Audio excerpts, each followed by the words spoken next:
Shalom à toutes et à tous, j'espère que vous allez bien. Nous voici pour la dernière vidéo de cette première série. Nous sommes dans le jour du salut. Donc j'espère que tu avais été voir l'épisode 1, que tu as vu l'épisode 2.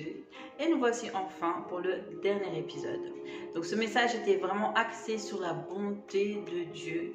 Et aujourd'hui nous allons parler du dernier point qui est nous pouvons être fiers de sa bonté car Dieu lui-même se vante de sa bonté au travers de nous ou envers nous. Nous pouvons être fiers de la bonté de Dieu. Oui, on peut être fiers de savoir ce que Dieu fait dans notre vie. On peut être fiers de voir comment Dieu nous fait grâce jour après jour et comment cette grâce peut impacter notre entourage et les personnes qui sont autour de nous, de près ou de loin, et voir comment sa grâce puisse se multiplier et se répandre partout à tous égards. Donc le point que je vais aborder aujourd'hui va être le point de conclusion qui va ressortir 4 éléments hyper importants à comprendre et qui regroupe les points qu'on a déjà vus durant les 2 précédents épisodes. Donc la première chose qu'il faut se rappeler, le point A, c'est que c'est selon son plan. La bonté de Dieu est basée sur son plan initial. La bonté de Dieu est basée sur ce qu'il avait prévu dès le départ. On va prendre 2 versets pour commencer ce message. Dans Romains au chapitre 8, verset 28. Et ensuite, nous allons aller dans 1 Jean chapitre 4, versets 7 à 10. Donc, je vais déjà prendre 1 Jean dans la version parole de vie. Je vais aller plus vite parce qu'il y a des points qui sont répétitifs au message précédent. Donc 1 Jean chapitre 4 versets 7 à 10. Tac. Et j'ai dit le premier verset. Romains chapitre 8 au verset 28. La parole de Dieu nous dit ceci. Nous savons du reste que toute chose concourt au bien de ceux qui aiment Dieu, de ceux qui sont appelés selon son dessein. Je répète encore une fois, nous savons du reste que toute chose concourt au bien de ceux qui aiment Dieu, de ceux qui sont appelés selon son dessein. Donc quand on parle d'être appelé selon son dessein, c'est d'être appelé selon son plan à lui. Donc quand on dit que toute chose concourt au bien de ceux qui aiment Dieu, c'est surtout lors des difficultés, lors de situations où on peut se sentir perdu, on peut se sentir démuni. C'est alors qu'il faut se rappeler que Dieu a fait en sorte que toute chose puisse aller en ta faveur à la fin de ça. Ok? Donc quand on va prendre dans 1 Jean chapitre 4 versets 7 à 10, 1 Jean 4, 7 à 10, la Bible nous dit dans la version parole de vie, amis très chers, aimons-nous les uns les autres parce que l'amour vient de Dieu. Tous ceux qui aiment sont enfants de Dieu et ils connaissent Dieu. Ceux qui n'aiment pas ne connaissent pas Dieu parce que Dieu est amour. Voici comment Dieu nous a montré son amour. Il a envoyé son Fils unique dans le monde pour que nous vivions par lui. Alors l'amour, qu'est-ce que c'est? Ce n'est pas nous qui avons aimé Dieu, c'est lui qui nous a aimés. Et il nous a tellement aimés qu'il a envoyé son Fils. Celui-ci s'est offert en sacrifice pour nous. C'est pourquoi Dieu pardonne nos péchés. Donc ici, lorsque je dis selon son plan, c'est que Dieu a de la joie premièrement pour le salut qu'il a prévu pour nous. Dieu a de la joie pour ce qu'il avait planifié, anticipé avant la création du monde, avant d'avoir créé ta vie, avant que tu sois existant sur cette terre. Donc si sa joie est déjà manifestée, ta joie le sera certainement parce qu'il sait que tout ce qu'il prévoit d'avance est forcément bon, peu importe le temps que ça fera. Et j'avais dit aussi précédemment que l'amour que Dieu nous porte nous pousse à l'aimer en retour. Nous n'aimons pas Dieu en premier ou nous n'avons pas la prétention de dire que oui, moi, voilà, je suis dans une famille chrétienne, oui, moi, j'ai toujours aimé Dieu. Non. Nous avons commencé à aimer Dieu parce que nous avons vu comment son amour a eu de l'impact sur nous, comment son amour a été un retour d'action de grâce parce que ça nous bluffe toujours, ça nous surprend. La manière dont Dieu peut nous surprendre au quotidien est une chose qui nous surprend de manière constante. Dieu aime les surprises, Dieu aime nous surprendre parce que c'était son plan à nous de nous donner son plan à lui, de nous donner les meilleures choses. Alors lorsqu'on revient dans Romains chapitre 8 verset 28, nous savons du reste que toute chose concourt au bien de ceux qui aiment Dieu, de ceux qui sont appelés selon son dessein, donc de ceux qui sont appelés selon son plan. Et Dieu t'a localisé, car pour que Dieu t'appelle, il faut que Dieu te connaisse.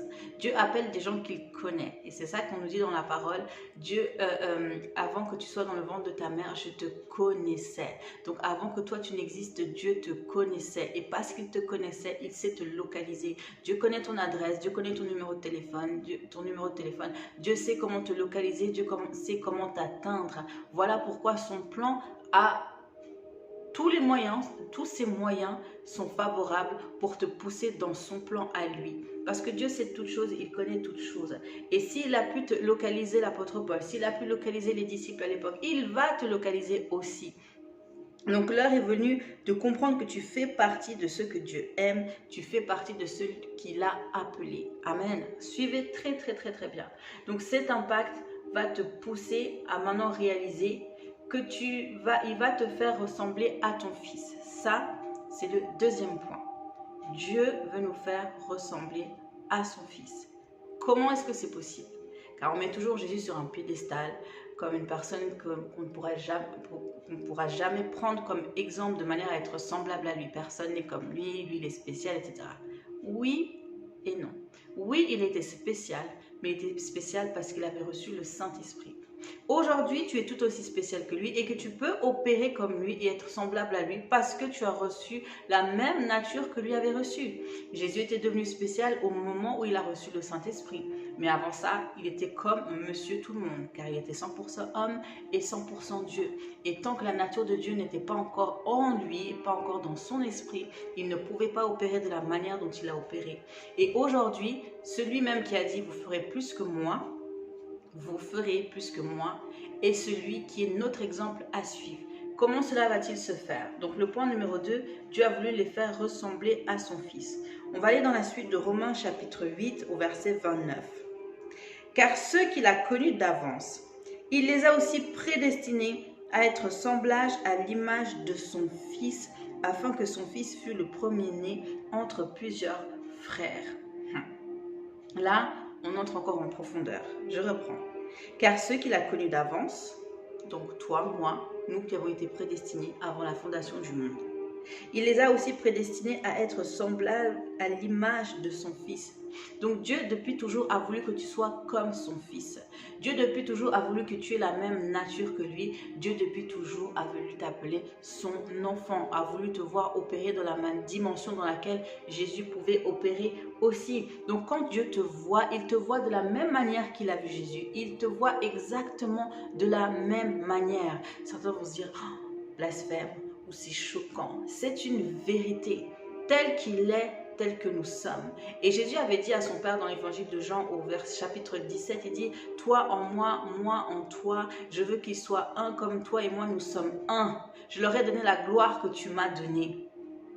La même gloire qu'il a reçue, c'est la gloire qui t'est donnée. Donc tu ne fais qu'un avec Dieu. Votre esprit fusionne. Ton esprit avec l'esprit de Dieu fusionne. Donc oui, Dieu te voit de la même manière qu'il avait vu Jésus. La seule différence qu'il y a entre toi et Jésus, c'est que sa mission était différente et que son appel était de sauver l'humanité. Toi, ton appel va être axé sur autre chose, mais c'est toujours par le moyen de la foi, avec l'aide du Saint-Esprit, dans la présence de Dieu, par la puissance de Dieu, par la capacité que Dieu a mis en toi. Donc, il veut te faire ressembler à son Fils. Il a voulu me faire ressembler à son Fils. Je suis comme Jésus. Je suis exactement comme Jésus. Spirituellement, je suis au même niveau. Spirituellement, je suis assis en Christ, à la droite de Dieu. Donc son affection était donnée par le Saint-Esprit, son affection était manifestée et cette affection c'est la même plénitude qui veut opérer dans ma vie et la plénitude qui veut opérer dans la tienne. Donc tu dois être fier de te dire que je suis comme Jésus, Dieu m'aime comme Jésus, Dieu a fait de moi un homme ou une femme comme Jésus, je suis aussi puissante que Jésus, je marche comme Jésus, je suis appelée à faire des prouesses comme Jésus, je suis intouchable comme Jésus. Tu es tout à l'image de son Fils. D'ailleurs, il le dit dans la Genèse, créons l'homme à notre image, selon notre ressemblance. Avant qu'il soit formé, il avait déjà déclaré ça à ton sujet. Il avait déclaré ça déjà à mon sujet. Créons l'homme selon notre image, à notre ressemblance. Donc oui, tu as le pouvoir de dire que tu as été créé à l'image de Dieu, à sa ressemblance, afin que son fils fût le premier entre plusieurs frères. Et ça, je l'ai dit dans l'épisode 2, si je ne me trompe pas, que Jésus est le premier-né de la création. Il est mort à la croix, ressuscité au 3e jour, et lors de la résurrection, il est devenu le premier-né d'entre les frères, donc le premier-né de la nouvelle création. Nous sommes une nouvelle création en Christ. Donc il a rétabli toutes choses. Tout ce qu'Adam avait détruit, c'est ce que Jésus est venu reconstruire, rétablir. Et dans ce rétablissement, il nous accorde de nouveau son règne, mais il veut juste être le premier d'entre les frères. Donc tu es devenu le frère de Jésus, tu es devenu la sœur de Jésus, tu es au même niveau. Dieu est ton papa, tel que lui a été ton papa. Et il apprend même aux disciples, avant même d'être ressuscité, d'être glorifié, il leur apprend en disant notre Père. C'était plus juste mon Père, mais c'était notre Père. Donc il nous montre encore là que oui, ce que j'ai reçu, c'est ce que vous recevez aussi par sa grâce. Amen. Verset 17, toujours dans 1 Jean 4. Si nous allons prendre parole de vie, pardon. Au verset 17. Si l'amour est parfait en nous, nous pouvons être pleins de confiance pour le jour où Dieu nous jugera. Pourquoi? Parce que notre vie dans le monde ressemble à celle de Jésus-Christ. Ta vie sur cette terre doit ressembler à celle de Jésus-Christ. Tu dois soupirer tous les jours à développer la grâce de Dieu qui est en toi, à développer la nature de Dieu en toi pour manifester ce que Jésus a manifesté et arriver au point où nous faisons plus que ce qu'il a dit que nous ferons. Nous ferons plus que lui. Tu dois arriver au point où, parce que notre vie dans le monde ressemble à celle de Jésus-Christ, où tu dois montrer que là où tu es, le royaume est présent, là où tu es, le royaume est manifesté, là où tu parles, la parole de Dieu est donnée, là où tu te trouves, la lumière éclate, tu dois éclater de gloire, tu dois manifester ta gloire, car c'est le temps. Si nous disons que nous sommes dans le jour du salut, c'est que le salut doit être manifesté. La grâce de Dieu, source de salut pour tous les hommes, avait été manifestée en Jésus-Christ et aujourd'hui, elle continue à être manifestée au travers de toi et au travers de moi. Donc notre responsabilité, c'est de ressembler à Jésus, pas juste pour s'en vanter, mais pour que les autres puissent en bénéficier, pour que nous tous, nous puissions être la gloire de Dieu sur cette terre et démontrer que le royaume de Dieu est réel, que le surnaturel est réel, que le surnaturel prévaut sur toute chose. Amen. Donc ça, c'est le point de faire ressembler à Christ. Donc nous sommes parfaitement comme notre Seigneur et frère, devant les yeux de Dieu. Oui, de la même façon que dans ma fratrie, nous avons le même sang.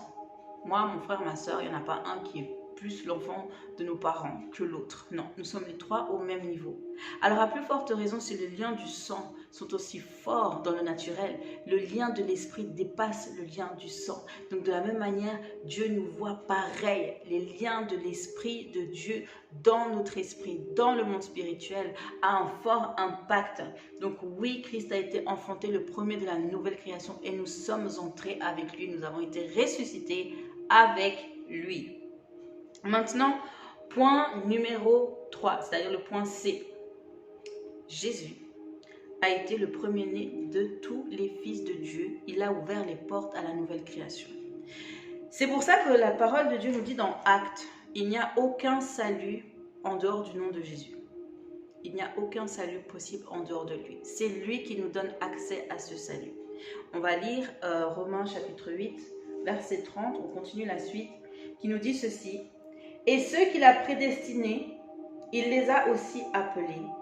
Et ceux qu'il a appelés, il les a aussi justifiés. Et ceux qu'il a justifiés, il les a aussi glorifiés. Et ceux qu'il a prédestinés, il les a aussi appelés. Et ceux qu'il a appelés, il les a aussi justifiés. Et ceux qu'il a justifiés, il les a aussi glorifiés. Donc on voit qu'il y a 4 étapes. 1, Dieu t'a prédestiné dans l'éternité. Cette prédestinée fait que Dieu va t'appeler à un moment donné dans la vie dans laquelle tu es aujourd'hui. Et cet appel va pousser Dieu à te justifier, c'est-à-dire à te donner sa justice. Il t'a pardonné en sacrifiant son fils à la croix et ce pardon ouvre maintenant les portes pour que sa nature, c'est-à-dire la justice de Dieu, s'implante au-dedans de toi. Et maintenant que la justice est en toi, Dieu peut maintenant te glorifier. Jésus a reçu la nature de la justice, il a été glorifié. Tu as reçu la nature de la justice, tu es aussi glorifié. Dieu veut te glorifier, Dieu veut t'amener à une nouvelle dimension, Dieu veut te faire vivre cette nouvelle dimension, les nouvelles données, il veut que tu vives les données du royaume, il veut que tu vives selon ton ADN spirituel, il veut que tu vives une autre dimension parce que tu as été mis à part. Le chapitre de Romains que nous lisons a été écrit par l'apôtre Paul et au chapitre 1, verset 1, il dit « Paul, serviteur de Jésus-Christ, appelé à être apôtre. » Donc l'appel était déjà là avant toute chose. Avant qu'il ne soit le juif qu'il était, super zélé pour la loi, etc. Il était déjà prédestiné à être apôtre, mis à part pour annoncer l'évangile de Dieu. Donc tu as été mis à part toi aussi pour annoncer l'évangile. Jésus a été mis à part de sa naissance pour annoncer l'évangile. Tu es mis à part pour des grandes choses. Tu as été mis à part pour vivre la vie du royaume. Tu as été mis à part pour le salut qui t'a été donné. Tu as été mis à part pour être dans la nouvelle création. Et dans cette nouvelle création, il y a un but. Dieu a un but derrière ta vie. Donc s'il a fait de Jésus le premier d'entre les fils, en faisant de toi un fils, il attend aussi que tu fasses les mêmes prouesses que son fils aîné. Hashtag Jesus. On va lire encore Romains 10, 14 qui va appuyer cela.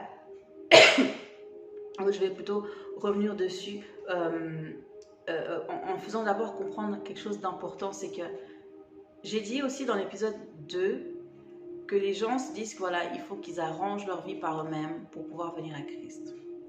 Mais c'est une erreur parce que tu n'en as pas la capacité. Et le bon moment pour venir à Christ, c'est le moment où tu entends parler de l'évangile. Car si on est appelé à l'annoncer, c'est qu'il y a des gens qui sont appelés à l'entendre. Et si aujourd'hui tu as entendu cette vidéo, c'est qu'aujourd'hui c'est le jour où tu dois recevoir le salut. C'est qu'aujourd'hui est arrivé le jour où tu reçois le salut. Et il dit donc dans Romains 10, 14, « Comment donc invoqueront-ils celui en qui ils n'ont pas cru? Et comment croiront-ils en celui dont ils n'ont pas entendu parler?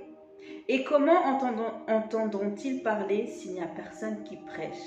Et comment y aura-t-il des prédicateurs s'ils ne sont pas envoyés? Selon ce qu'il est écrit, qu'ils sont beaux les pieds de ceux qui annoncent la paix, de ceux qui annoncent de bonnes nouvelles. » L'évangile est une bonne nouvelle. L'évangile est la nouvelle qui vient restaurer ta vie, et la nouvelle qui vient annoncer comment ta vie va être restaurée, comment les choses vont être de nouveau alignées, comment Dieu veut te rétablir, comment Dieu veut rétablir ta famille, comment Dieu veut rétablir ta santé, comment Dieu veut rétablir toute chose qui est reliée à toi. Dans un but aussi d'aller crier comment Dieu aura aligné ces choses, comment Dieu aura restauré toutes choses pour pouvoir restaurer la vie de ton voisin, de ta voisine. Donc ça c'est important. L'heure n'est pas à la fermeture du cœur, mais au contraire à l'ouverture. Entre dans le repos pendant que c'est encore possible d'y entrer. Entre dans ton salut pendant que c'est encore possible de le vivre. Entre dans la promesse que Dieu a eue pour toi. Entre dans le plan parfait qu'il a pour toi. Car si tu as vu cette vidéo aujourd'hui, ce message était prédestiné pour toi. Ce message était l'appel de Dieu pour toi. Ce message est ce qui va amener la justice de Dieu pour toi. Ce message est ce qui va amener sa gloire dans ta vie. Tu as été prédestiné pour être appelé. Tu as été appelé pour être justifié. Et cette justice va faire la différence dans ta vie et va amener la pleine gloire de Dieu. Et on arrive au point numéro 4, le point D. Ceux qu'il a choisis d'avance, il les a aussi appelés par l'évangile. Donc c'est l'évangile qui vient nous appeler. C'est l'évangile qui m'a appelé, c'est l'évangile qui t'appelle aujourd'hui. C'est l'évangile qui t'appelle. Romains chapitre 3, versets 9 à 23. Romains chapitre 3, versets 9 à 23. Quoi donc? Sommes-nous plus excellents? Nullement. Car nous avons déjà prouvé que tous, juifs et grecs, sont sous l'empire du péché. Donc j'avais parlé précédemment que les juifs, c'était la nation que Dieu avait choisie pour se faire connaître, et les Grecs, donc les païens, tous ceux qui n'étaient tout simplement pas juifs. Juifs et Grecs sont sous l'empire du péché, selon qu'il est écrit, il n'y a point de juste, pas même un seul. Donc nous tous, nous étions pécheurs à cause de l'erreur d'Adam. Nul n'est intelligent, nul ne cherche Dieu. Donc on ne cherchait pas Dieu, on ne connaissait même pas la possibilité d'être justifié. Tous sont égarés, tous sont pervertis. Il n'en est qu'aucun qui fasse le bien, car la nature du mal habitait en nous à cause de la chute d'Adam. Pas même un seul. Leur gosier est un sépulcre ouvert. Ils se servent de leur langue pour tromper et ils ont sous leurs lèvres un venin d'aspic. Leur bouche est pleine de malédiction et d'amertume. Ils ont les pieds légers pour répandre le sang. La destruction et le malheur sont sur leur route. Ils ne connaissent pas le chemin de la paix. La crainte de Dieu n'est pas devant leurs yeux. Donc il n'y avait rien de bon dans l'homme. Il n'y avait rien de bon à cause de la nature d'Adam. Or, nous savons que tout ce que la loi dit, elle le dit à ceux qui sont sous la loi, afin que toute bouche soit fermée et que tout le monde soit reconnu coupable devant Dieu. Car nul ne sera justifié devant lui par les œuvres de la loi, puisque c'est par la loi que vient la connaissance du péché. Mais maintenant, sans la loi est manifestée la justice de Dieu. Donc maintenant, grâce à Jésus, la justice de Dieu est manifestée par la foi en Jésus.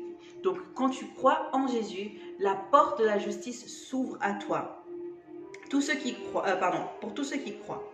Il n'y a point de distinction, car tous ont péché et sont privés de la gloire de Dieu. À cause du péché, nous étions privés de la plénitude de Dieu. À cause du péché, nous étions privés du salut et des bénédictions qui devaient en découler. Et ils sont gratuitement justifiés par sa grâce, par le moyen de la rédemption qui est en Jésus-Christ. Ils sont gratuitement justifiés. Tu n'as pas eu besoin de payer quoi que ce soit et tu n'auras jamais besoin de payer quoi que ce soit pour bénéficier de ton salut. La justice de Dieu t'est donnée gratuitement par grâce. On n'a rien fait, mais notre nom est écrit là-haut.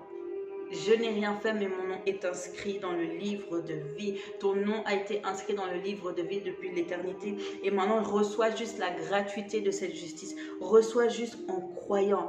Rien de compliqué, mais tout est simple. Et c'est ça ce qui est difficile pour l'homme, parce que l'homme se complique. L'homme veut toujours des choses compliquées. Il a du mal à dire que ça peut être aussi simple. Mais oui, c'est simple. Dieu nous a simplifié la tâche. Dieu nous a simplifié les choses. Dieu nous a simplifié les choses.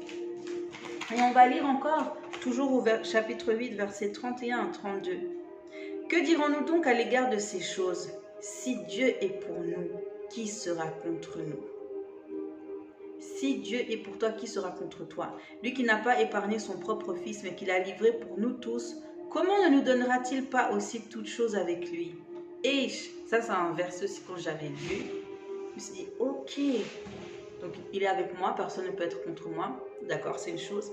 Alors s'il n'a pas épargné son fils et qu'il me donne tout avec lui, comment est-ce qu'il va me priver de quoi que ce soit? C'est là où on parle de la grâce abondante. C'est là où on parle de sa bonté abondante. Il nous donne tout avec lui. Comment est-ce qu'il ne peut pas nous donner toutes choses avec lui? Qui accusera les élus de Dieu? Personne. Qui peut t'accuser? Personne. Qui peut accuser Dieu de t'avoir fait du bien? Personne. Personne. Il est ton papa, il t'aime, il t'a justifié, il t'a appelé par l'évangile, il t'a appelé par la grâce. Reçois la grâce, vis la grâce. Vis sa vie.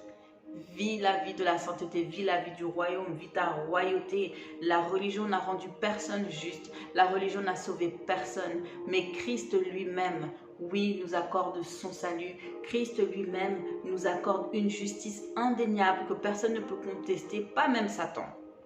Même Satan peut reconnaître la justice de Dieu, car le sang a coulé pour toi. La justice a été donnée pour toi. Si on t'a appelé juste, appelle-toi juste. Tu es juste parce que tu as reçu sa nature. Point barre. Ce n'est pas une question d'œuvre. Ne te culpabilise plus. Il n'y a plus aucune condamnation pour ceux qui sont en Christ. Dans le Christ. Qui ont le Christ au-dedans d'eux. Plus aucune condamnation, mais juste recevoir le pardon, accepter le pardon de tes erreurs présentes et de tes erreurs futures. Et plus que ça, tu vas commencer à vivre de gloire en gloire. Tu vas commencer à faire grandir la maturité de Dieu en toi. Et c'est tout ce que Dieu veut produire. Personne ne peut accuser Dieu de te faire du bien. C'est comme ça qu'il a choisi de t'aimer. C'est comme ça et pas autrement. Donc je crois que ce message a illuminé les yeux de quelqu'un. Je crois que ce message te permet de voir comment Dieu est bon à ton égard, comment il est plein de bienveillance, comment il est plein de bonté. Cela ne signifie pas que Dieu ne tire pas parfois les oreilles. Oui, Dieu châtie celui qui l'aime, mais il châtie toujours pour un but, nous rendre meilleurs, nous amener à la maturité et nous permettre de voir que parfois nos erreurs ou notre façon de faire les choses est ce qui nous pousse dans les problèmes qu'on peut rencontrer au quotidien. Mais en toute chose, tout concourt au bien de ceux qui l'aiment. Même là où tu t'es mis dans ton bourbier par toi-même, il est là pour t'aider, il est là pour t'en sortir, il est là pour te faire croître. Et cette maturité, tu vas commencer à prendre plaisir, tu vas commencer à te voir à aller dans des hauteurs, à vivre des dimensions que tu n'aurais pas pensé, imaginer qu'elles puissent exister. Mais le monde spirituel est vaste, c'est réel, plus réel que le monde naturel dans lequel on voit. Et quand tu commences à maîtriser, à découvrir et à maîtriser ce monde-là, c'est là que ta royauté, tu la vis à fond, à 1000%. Je dis à tout bientôt pour un nouvel épisode. Que Dieu vous bénisse abondamment et que sa grâce vous soit multipliée au-dessus de toutes choses. À tout bientôt.